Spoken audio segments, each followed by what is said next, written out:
Hello बच्चों, welcome to my channel. आज की इस वीडियो में हम प्रश्नावली 3.3 का क्वेश्चन नंबर 2 सॉल्व करेंगे। अगर आपके पास पुरानी वाली बुक है मैथ की तो उसमें ये क्वेश्चन प्रश्नावली 3.4 का क्वेश्चन नंबर 2 है। ठीक है, तो चलिए देखते हैं क्वेश्चन क्या है। निम्न समस्याओं के रैखिक समीकरणों के युग्म बनाइए और उनके हल विलोपन विधि से ज्ञात कीजिए यदि उनका अस्तित्व है तो। ठीक है, तो चलिए इस क्वेश्चन को सॉल्व करते हैं। देखिए पहला इसमें हमारा क्वेश्चन है, यदि हम अंश में एक जोड़ दें तथा हर में एक घटा दें तो भिन्न एक में बदल जाती है। ठीक है, यदि हर में एक जोड़ दें तो यह 1/2 हो जाती है, वह भिन्न क्या होगी। ठीक है, आपको एक भिन्न बताना है। ठीक है, जिसके हर में अंश में एक जोड़ दें और हर में एक घटा दें तो भिन्न एक में बदल जाए, और अगर हर में सिर्फ एक जोड़ दें तो वो भिन्न 1/2 हो जाए। तो चलिए सबसे पहले हम मान लेते हैं कि वो जो भिन्न है वो x/y है। देखिए मैंने लिख दिया माना वह भिन्न x/y है। तो जो पहला कंडीशन है कि अंश में एक जोड़ दें और हर में एक घटा दें तो भिन्न एक हो जाती है, तो इसका अंश x है, y इसका हर हो जाएगा। तो अगर मैं अंश में एक जोड़ देता हूं, देखिए अगर मैं अंश में एक जोड़ देता हूं और हर में एक घटा देता हूं तो ये किस में बदल जाता है, ये एक में बदल जाता है। तो इससे हमें एक, देखिए एक हमें समीकरण मिल जाएगा। देखिए कैसे, क्रॉस मल्टीप्लाई कर दूंगा तो x+1 बराबर y-1। ठीक है, यहां से देखिए x माइनस y, इसको मैं उधर भेजूंगा तो -1 हो जाएगा, माइनस माइनस -2 हो जाएगा। ये समीकरण नंबर मैं 1 मान लेता हूं। ठीक है, अब देखिए दूसरा कंडीशन दिया है कि अगर यदि हर में 1 जोड़ दें तो यह 1/2 हो जाती है। सिर्फ इसमें हर में जोड़ना है। ठीक है, तो आपका भिन्न है x/y। इसमें अंश के बारे में कुछ नहीं करना है, सिर्फ हर में हम क्या करेंगे 1 जोड़ देंगे तो ये 1/2 में बदल जाती है भिन्न। ठीक, तो अब देखिए फिर से इसको हम सॉल्व करेंगे, क्रॉस मल्टीप्लाई करेंगे 2 का x में तो 2x हो जाएगा, और y+1 का 1 में मल्टीप्लाई करेंगे तो y+1 हो जाएगा। यहां से आपको एक समीकरण मिल गया 2x - y = 1। ये आपका समीकरण नंबर 2 मान लेते हैं। अब देखिए समीकरण 1 और 2 को हमें क्या करना है, हल करना है, तो इसे विलोपन विधि का इसमें यूज करना है। देखिए समीकरण 1 जो है इसमें y का गुणांक -1 है, समीकरण 2 जो है इसमें भी y का गुणांक -2 है। तो हमें इसमें गुणांक बराबर नहीं करना पड़ेगा, यहाँ पे पहले से गुणांक बराबर दिया हुआ है। तो मैं पहले लिख देता हूँ x - y बराबर -2, ये समीकरण नंबर 1 है, और 2x - y बराबर 1, ये समीकरण नंबर 2 है। ठीक, तो अब हम क्या करेंगे, घटा देंगे समीकरण, ऊपर वाले समीकरण से नीचे वाले को घटाएंगे तो यहाँ प्लस है तो माइनस हो जाएगा, माइनस है तो प्लस हो जाएगा, ये प्लस है तो माइनस हो जाएगा। तो देखिए x - 2x, ठीक है, y वाला तो कैंसिल हो जाएगा, 0 हो जाएगा, यहाँ पे -2 -1 बचेगा। ठीक है, अब देखिए इन दोनों को सॉल्व करेंगे तो ये -x बराबर -3, तो x बराबर आपका क्या मिल जाएगा 3, दोनों साइड -1 का मल्टीप्लाई कर देंगे या माइनस कैंसिल हो जाएगा। ठीक है, अब देखिए x का मान समीकरण 1 या समीकरण 2 में रखेंगे तो हमें y का मान मिल जाएगा। तो मैं समीकरण 1 में रख रहा हूँ x का मान, देखिए मैंने लिखा x का मान समीकरण 1 में रखने पर समीकरण 1 क्या है, x - y बराबर -2। तो यहाँ पे x का मान क्या आया है, हमारा 3 आया है। y को अगर मैं इधर ले जाऊं, 2 को मैं इधर लाऊं तो आपका 2 प्लस हो जाएगा, y ये भी प्लस हो जाएगा माइनस से। ठीक है, तो यहाँ से हमें y का मान मिल गया 5। ठीक है, तो यही आपका वो भिन्न होगा। देखिए अब हम इससे भिन्न बना देंगे, x का मान 3 आ गया, y का मान 5 आ गया, तो हमारा भिन्न हो जाएगा। मैं लिख दे रहा हूँ, देखिए मैंने लिखा भिन्न x/y हमने माना था, तो x का मान आ गया है 3, y का मान आ गया है 5। अब इसे हम क्या करेंगे, वेरीफाई कर लेंगे। ठीक है, कि जो हमारा कंडीशन दिया है वो सही है कि नहीं। अब देखिए कंडीशन ये दिया था कि अंश में एक जोड़ दें और हर में एक घटा दें तो ये 1 के बराबर हो रहा था। ठीक है, तो देखिए 3 1 ये आपका 4 हो जाएगा, 5 में से 1 गया तो 4, तो 4/4 1 हो रहा है, यानी कि कंडीशन सेटिस्फाई कर रहा है। ठीक है, अब देखिए दूसरा कंडीशन क्या था कि अगर इसके हर में से मैं एक जोड़ दूं तो ये 1/2 हो जाएगा। तो देखिए 3 अब 5 1 हो जाएगा आपका 6, तो 3 दूना 6, 1/2 हो रहा है। तो दोनों कंडीशंस को ये सेटिस्फाई कर रहा है, यही हमारा आंसर हो जाएगा। ठीक है, आई होप आप लोग को समझ आया होगा। चलिए अब अगला क्वेश्चन देखते हैं। देखिए अगला क्वेश्चन है 5 वर्ष पूर्व नूरी की आयु सोनू की आयु के 3 गुनी थी। ठीक है, 10 वर्ष पश्चात यानी कि 10 वर्ष बाद नूरी की आयु सोनू की आयु के 2 गुनी हो जाएगी। नूरी और सोनू की आयु बताना है आपको। ठीक है, तो ऐसे बहुत सारे क्वेश्चन हमने किए हैं। सबसे पहले हम दोनों की आयु को x और y मान लेते हैं। ठीक है, देखिए मैंने लिख दिया, माना नूरी की आयु x वर्ष है और सोनू की आयु y वर्ष है। ठीक है, अब कंडीशन देखते हैं। कह रहे हैं 5 वर्ष पूर्व, तो सबसे पहले हम 5 वर्ष पूर्व इन दोनों का आयु कितना होगा वो निकालेंगे। तो मैं लिख दे रहा हूं, देखिए मैंने लिख दिया 5 वर्ष पूर्व नूरी की आयु x माइनस वाई है, सोनू की आयु y माइनस 5 है। अब देखिए मैं आपको फिर से समझाता हूं। देखिए क्वेश्चन में कह रहा है 5 वर्ष पूर्व नूरी की आयु सोनू की आयु के 3 गुनी थी। देखिए पहले मैं आपको डिटेल में एक बार समझा दे रहा हूं, उसके बाद से हम क्वेश्चन सॉल्व करेंगे। मैं मान ले रहा हूं कि 5 वर्ष पूर्व नूरी की आयु को n से लिख रहा हूं और सोनू की आयु के s से। अगर 5 वर्ष पूर्व सोनू की आयु 2 वर्ष थी मान लेते हैं, ठीक, तो नूरी की आयु कितनी होगी? क्वेश्चन में दिया है नूरी की आयु सोनू की आयु के 3 गुनी थी। तो अगर इसकी आयु 2 वर्ष है तो नूरी की आयु 2 का 3 गुना यानी कि 2 का 3 गुना यानी कि 6 वर्ष हो जाएगी। अगर सोनू की आयु 3 वर्ष थी 5 वर्ष पूर्व, तो नूरी की आयु कितना हो जाएगा? 3 गुना, 3 का 3 गुना यानी कि 3 त्रिके 9 वर्ष हो जाएगा। अगर सोनू का आयु 5 वर्ष पूर्व 4 वर्ष था तो नूरी का आयु 4 वर्ष का 3 गुना हो जाएगा यानी कि 4 गुणे 3 हो जाएगा। ठीक है, 3 गुना हो जाएगा।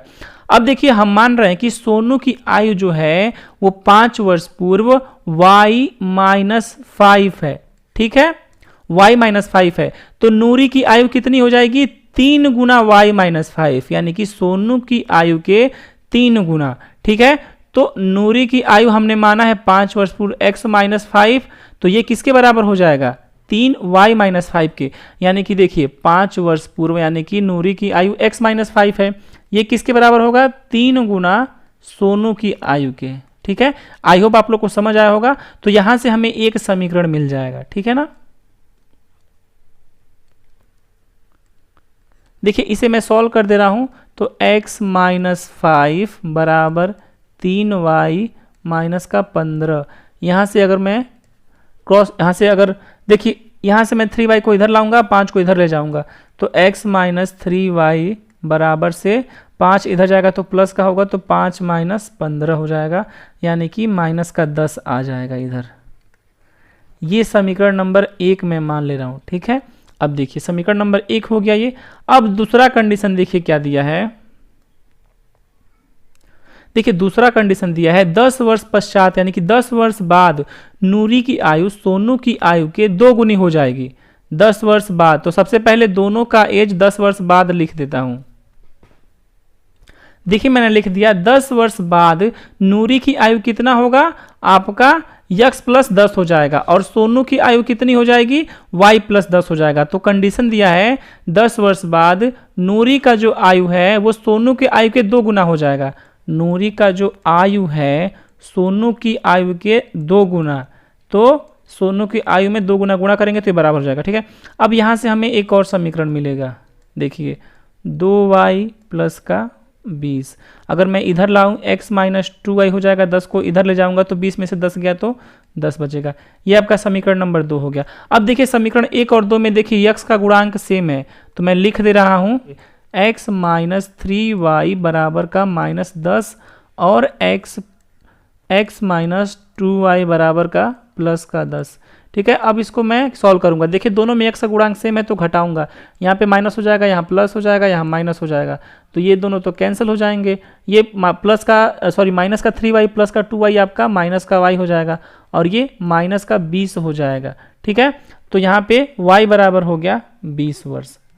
ठीक है, y बराबर 20 वर्ष हो गया, यहाँ से हमें मिल गया। अब हम एक y का मान किसी एक समीकरण में रखेंगे तो x का मान मिल जाएगा। तो मैं लिख दे रहा हूँ समीकरण 1 में y का मान 20 रखने पर, समीकरण 1 में मैं y का मान 20 रखूंगा तो x माइनस 3y क्या है? 20 है। ठीक, और इधर माइनस का 10 है, तो ये हो जाएगा x माइनस का 20 60 बराबर का माइनस का 10, तो x बराबर 60 माइनस का 10 यानी कि x बराबर 50 हो जाएगा। यानी कि नूरी की जो उम्र है वो 50 वर्ष है और जो सोनू की आयु है वो 20 वर्ष है। मैं लिख दे रहा हूं मैं लिख दे रहा हूं नूरी की उम्र, देखिए मैंने लिख दिया नूरी की जो आयु होगी वो 50 वर्ष होगी और सोनू की जो आयु होगी वो आपका 20 वर्ष होगा। आपका तो यही आपका आंसर हो जाएगा। आई होप आप लोग को समझ आया होगा। चलिए अब अगला क्वेश्चन देखते हैं। देखिए अगला प्रश्न है, 2 अंकों की संख्या के अंकों का योग 9 है। इस संख्या का 9 गुना संख्या के अंकों को पलटने से बनी संख्या के 2 गुना है, वह संख्या ज्ञात कीजिए। सबसे पहले मैं आपको क्वेश्चन समझा दे रहा हूं। देखिए कोई 2 अंकों की संख्या है, जैसे कि 2 अंकों की संख्या यानी कि 35 हो सकता है, 36 हो सकता है। तो देखिए ये 2 अंकों की संख्या है। इसी प्रकार कोई 2 अंकों की संख्या है, ठीक है, उनके अंकों का योग, यानी कि मान लीजिए अगर मैं 45 बोलूं 2 अंकों की संख्या है, ठीक है, तो इनके अंक क्या क्या होंगे? 2 अंकों की जो संख्या है 4 एक अंक होगा और 5 एक अंक होगा। तो इनके अंकों का योग कितना दिया है? 9 दिया है। ये 45 नहीं है, मैंने बस आपको समझाने के लिए लिखा है कि जो 2 अंकों की संख्या के अंकों का योग कितना है? 9 है। और कंडीशन ये कह रहा है इस संख्या का 9 गुना संख्या के अंकों को पलटने से बनी संख्या के 2 गुना है, वह संख्या ज्ञात कीजिए। देखिए ऐसा एक क्वेश्चन मैंने एग्जाम्पल में भी बताया था, ठीक है। चलिए इसको सॉल्व करते हैं, तब आपको अच्छे से समझ आएगा, ठीक है।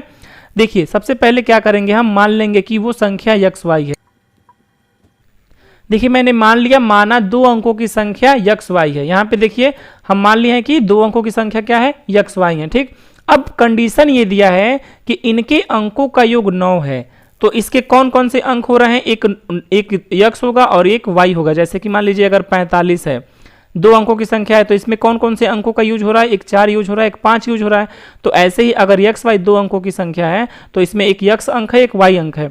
तो अंकों का योग कितना दिया है? 9 दिया है। ये आपका समीकरण नंबर 1 हो जाएगा, ठीक है।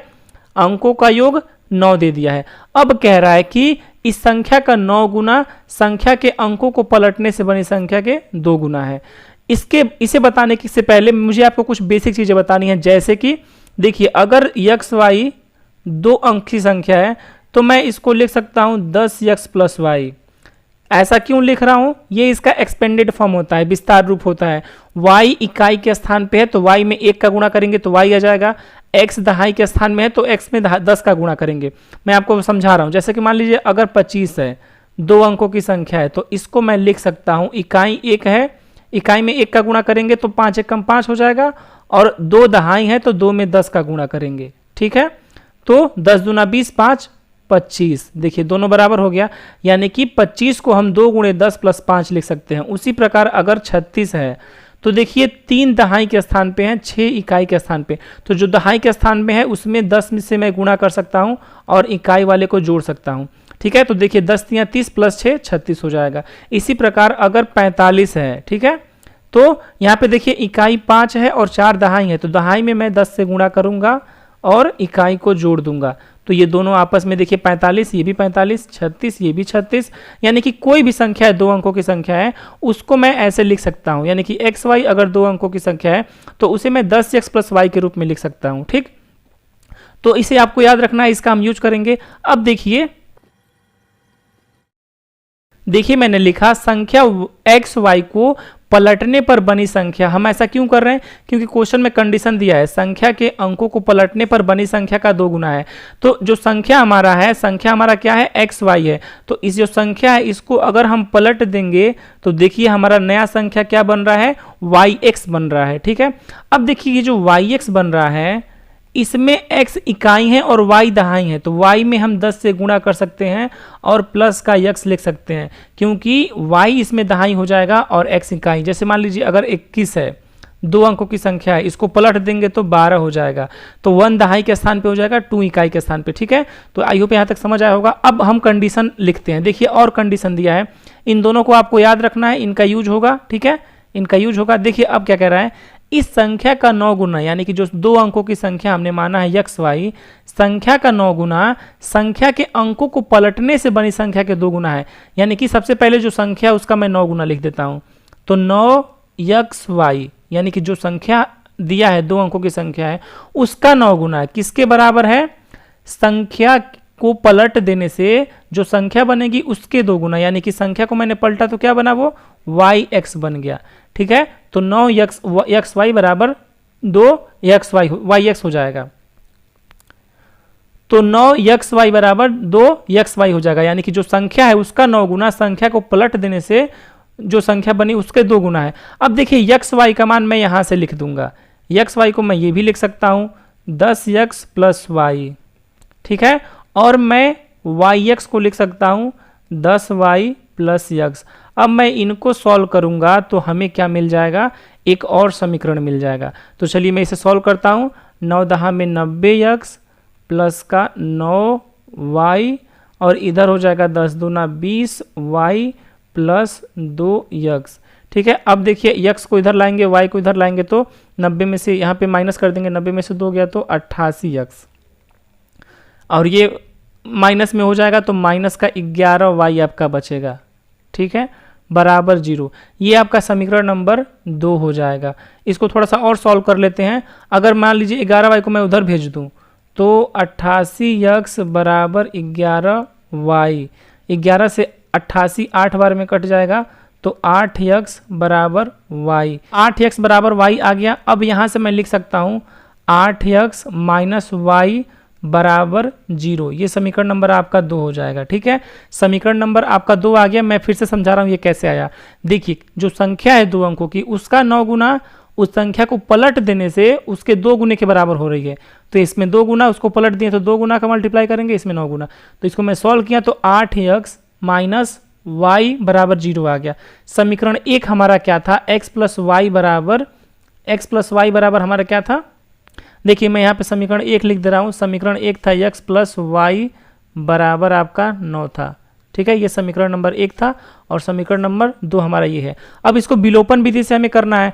तो देखिए इन दोनों समीकरण को अगर मैं जोड़ दूंगा तो y से y कैंसिल हो जाएगा, ये आपका 9x हो जाएगा, माइनस वाई प्लस वाई 0 हो जाएगा और 0 प्लस 9 9 हो जाएगा, यानी कि 9x बराबर से 9, यानी कि x बराबर से आपका आ गया 1, ठीक है।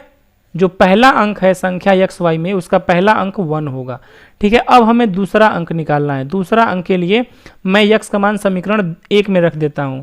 मैं लिख दे रहा हूं x बराबर 1 समीकरण 1 में रखने पर, समीकरण 1 में, ठीक है। तो जब मैं समीकरण 1 में x का मान रखूंगा तो 1 प्लस वाई बराबर 9 हो जाएगा। क्योंकि x प्लस वाई बराबर 9 है तो x जगह पे मैंने 1 रख दिया, यहाँ से y का मान हमारा आ जाएगा y बराबर 9 माइनस 1 बराबर 8 आ गया, ठीक है। तो हमारा दूसरा जो अंक है y वो हमारा आ गया 8। हमने देखिए माना था कि वो जो अंक है, मैं लिख दे रहा हूँ, अतः x y जो 2 अंकों की संख्या हमने माना था वो आपका 18 हो जाएगा।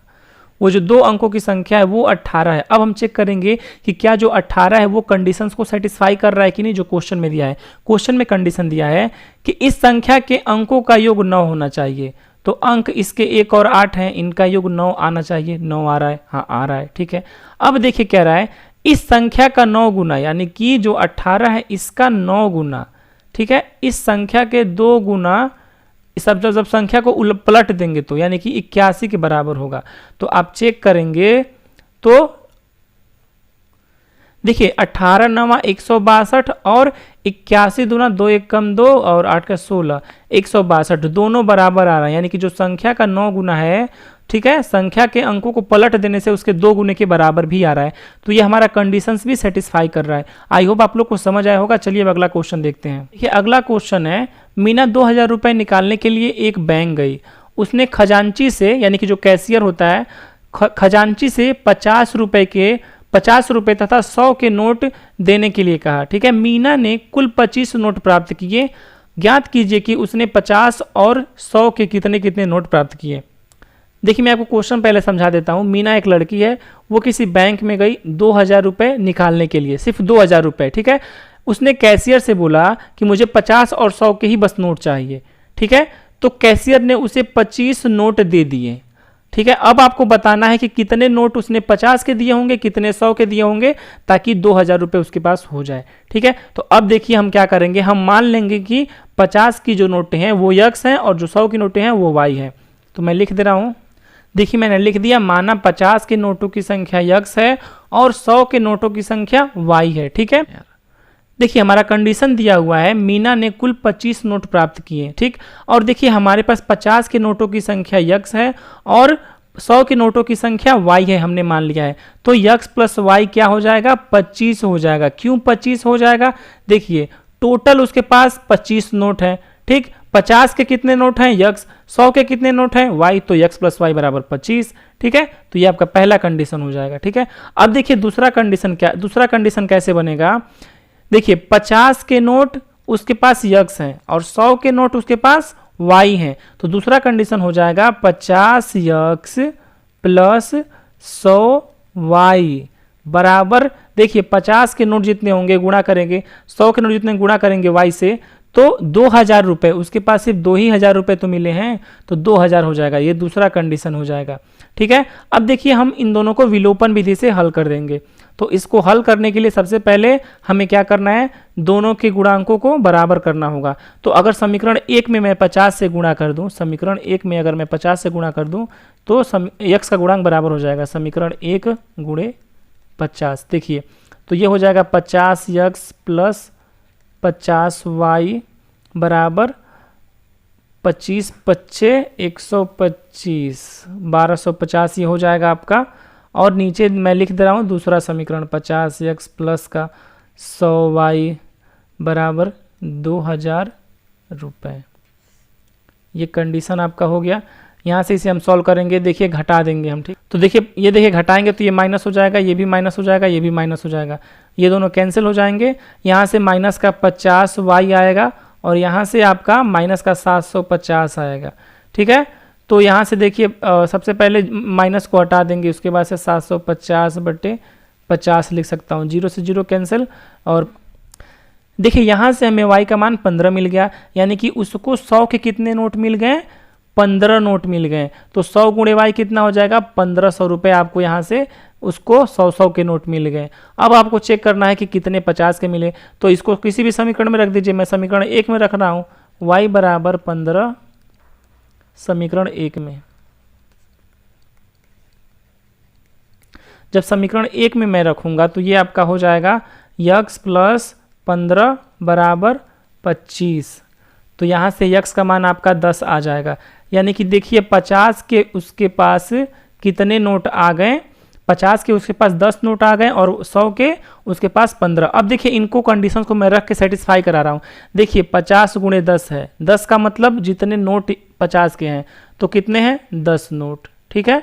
और 100 गुणे y, y क्या है आपका 15 है ना, तो 15, यानी कि 100 के नोटों की संख्या 15 है और x जो है 50 के नोटों की संख्या है।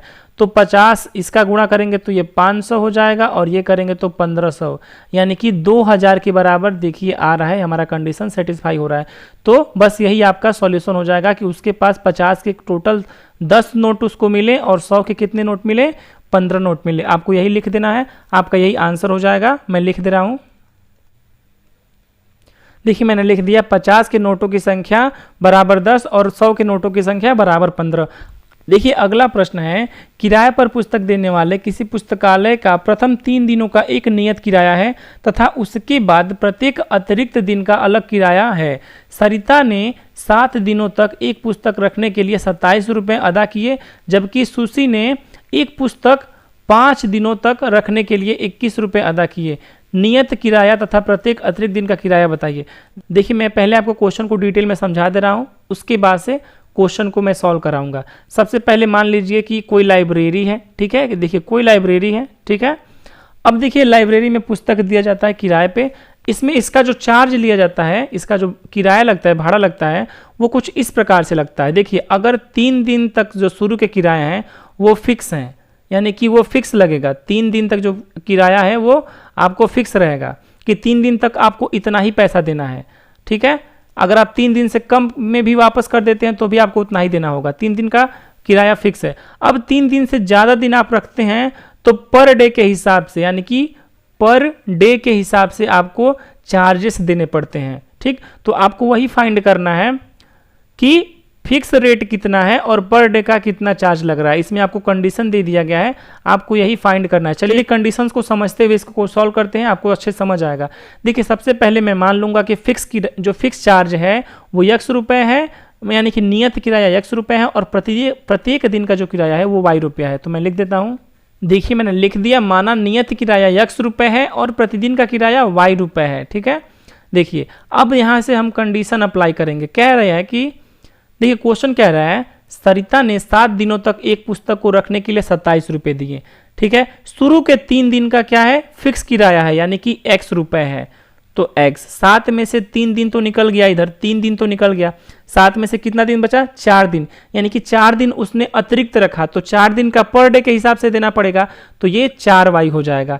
देखिए x जो है वो 3 दिन के लिए है, फिक्स चार्ज है कि x लगेगा। अब उसके बाद से पर डे का चार्ज लगेगा, तो 4 गुणे y कर दिया हूं, क्योंकि एक दिन का एक पर डे यानी कि एक दिन का किराया y रुपए है, तो 4 दिन का 4y हो जाएगा। उसने कितना पे किया, 27 रुपए पे किया। और दूसरा कंडीशन क्या है, सुशी ने एक पुस्तक 5 दिन के लिए, ठीक है, 21 रुपए दिए, तो 3 दिन का तो x रुपए फिक्स हो गया। अब 5 में से 3 गया तो 2 दिन और बच गया, यानी कि 2 दिन का उसको अतिरिक्त किराया देना पड़ेगा पर डे के हिसाब से, तो 2 दिन का 2y, ये 21 रुपए हो गया। ठीक है, ये समीकरण 1 मान लेता हूं, समीकरण 2। इसको आपको विलोपन विधि से हल करना है, तो सिंपली घटा दीजिए। ठीक है, इसमें से घटाएंगे तो माइनस माइनस माइनस, ये दोनों कैंसिल हो जाएंगे, 4y में से 2y गया तो 2y, और यहाँ पे क्या बचेगा, 27 में से 21 गया तो 6 बचा, यानी कि यहाँ से y का मान आपका आ जाएगा 3, यानी कि पर डे का किराया कितना है, 3 रुपए। अब आपको पर डे का मिल गया, अब आपको फिक्स किराया निकालना है, यानी कि अगर y का मान समीकरण में रख दूंगा, समीकरण 1 में y का मान y बराबर 3,